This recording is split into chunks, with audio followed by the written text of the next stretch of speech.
খেয়াল করে দেখেন যে কে হ্যাঁ ভাই, কি করছ ভাই? আমার তো ভাই বসে রয়েছে, ঠান্ডাটা বেশি লেগে গেছে। ভাই তোর জন্য একটা গেঞ্জি আনছি, কেমন দেখ? আমার জন্য কাপড় আনছো ভাই? অনেক সুন্দর তো গেঞ্জিটা। ভাই ভাইয়ের লেগে আনছো আমার। তোর লাগে কি আনতাম? সারাদিন ঘুরে ঘুরে খাস, কোনো কাজকর্ম আছে তোর? তোর আমি কতবার বলছি তুই কাজটা শিখ, তুই এটাও করস না। আর তোর মাসে বিচার আর বিচার, তোর যে খাওয়া এটা অনেক বেশি করি। এই যে দেখ যে কে প্রতি মাসে 20,000 টাকা দেয়, তুই আমার 10 টাকা দিতে পারছস? হ্যাঁ শোন, রনি দোকানে কাপড়গুলো আগে করতে দিয়েছি, এগুলো নিয়ে যা। আর বাইরের উপরে কয়দিন পরে খাবি, ইয়ে কাম শিখ গিয়া। ভাই এরপরে বাইরে দেখাইস। ভাই গেঞ্জি অনেক সুন্দর। हाँ अकेला है मन पर मुकम्मल है ये अधूरे हो तुम। हाँ अकेला है मन पर मुकम्मल है ये अधूरे भाई। हो तुम। তোমার কপালটা অনেক ভালো, আমগো গার্জিয়ান হিসেবে আছি, আমগো বড় ভাই। তুমি কিন্তু ভাই বড় ভাইয়ের ভালোবাসাটা পাও। আরে বোকা, তুই ভুল ভাবতাছস। আমরা কিন্তু দুইজনে ভাইয়ের ছোট, তো ছোট ভাই অনুযায়ী আমার যতটুকু ভালোবাসে তোরা কিন্তু সেম অতটুকুই ভালোবাসে।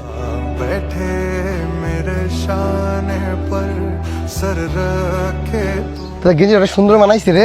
হ ভাই, গেঞ্জিটা আমার পছন্দ হয়েছে। যেখানে যা সাবধানে যাস কিন্তু। আচ্ছা ঠিক আছে ভাই। ভাই একটা কথা ছিল। তো বল।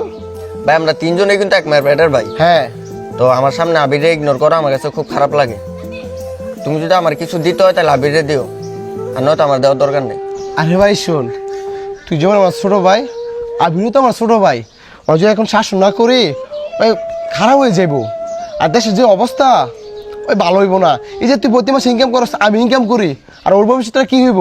ওই কাজ করতে হইব না, ওর ভবিষ্যৎ হইব না, সামনে বিয়ে শাদি করামু। আর দেখ তোর দুজনে কিন্তু আমার একই, তোর দুজন আমি এক চোখে দেখি, ওর কিন্তু আমি পর ভাবি না, তাই একবারে শাসন করি। আচ্ছা তুই যে কই যাবি যা। मैं आह भरूं কিরে আপনি কাপড়গুলো আনছস? হ ভাই, কাপড়গুলো তো নিয়েছি ভাই। দে। ভাই তুমি যে আমার শাসন করতে, এটা আমি বুঝতাম না, আমি ভুল ভাবতাম। আমি ভাবতাম তুমি আমার অবহেলা করো, যেখানে তুমি ভালোবাসো। ভাই তোমার শাসন আমার দরকার, খুব দরকার ভাই। এই যে ভাই এখন ভাই হইয়া ভাইয়ের ভালো চায় না, তুমি যে আমাকে দুই ভাইয়ের এত ভালো চাও, এই জেনারেশনে কিন্তু এমন ভাই পাওয়া ভাগ্যের ব্যাপার ভাই। তোমার শাসন আমার কাছে দোয়া ভাই, তুমি আমার জন্য দোয়া করো। বাইরে আমি চাই আমার তিনটা একসাথে থাকি। তোর যদি কখনো কষ্ট থাকস, এটা আমি সহ্য করতে পারবো না, তাই তোদেরকে আমি শাসন করি ভাই।